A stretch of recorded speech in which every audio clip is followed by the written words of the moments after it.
Alors, la Chambre des Merveilles, c'est une exposition que nous avons voulu faire pour rendre hommage à certains de nos fondateurs, certains des créateurs du musée des Confluences qui, en fait, au XVIIe siècle, avaient constitué un cabinet de curiosités, le cabinet de Balthazar de Montconi et de son demi-frère Gaspard de Liergue.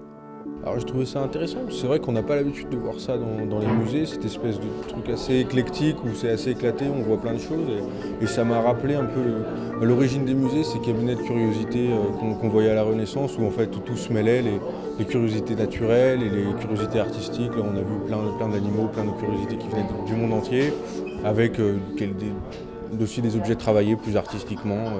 Donc ouais, je trouve ça chouette de voir ça maintenant, c'est un espèce de retour aux sources du musée. Alors aujourd'hui, dans cette exposition, il y a une partie qui raconte un petit peu l'histoire des cabinets de curiosité, qu'est-ce qu'on y faisait, qu'est-ce qu'on y montrait, etc.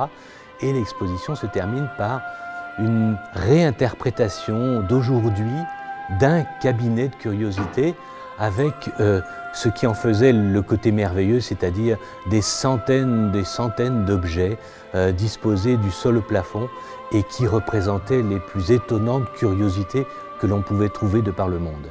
Je connaissais bien le musée Guimet, le premier qu'il y avait à Lyon, et ce que j'aimais c'était les animaux dans le formol, ce genre de choses, et du coup je suis content de les retrouver.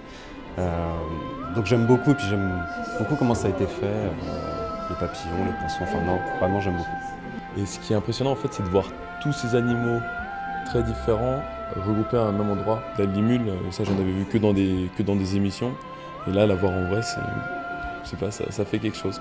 C'est très surprenant, surtout vers l'entrée quand on voit les animaux empaillés avec plusieurs têtes. Je pense que c'est ce qui m'a le plus surpris sur l'ensemble de cette expo. Dans une chambre des merveilles, c'est vrai que tout le monde est concerné, les petits, les grands, les jeunes, les vieux, ceux qui sont savants et ceux qui ne le sont pas. Ah, cette salle est magnifique. J'ai été sensible par exemple à la disposition des papillons. Je me souviens de l'ancien musée Guimet où les papillons étaient présentés en planche. Là, c'est vraiment fait avec beaucoup d'art.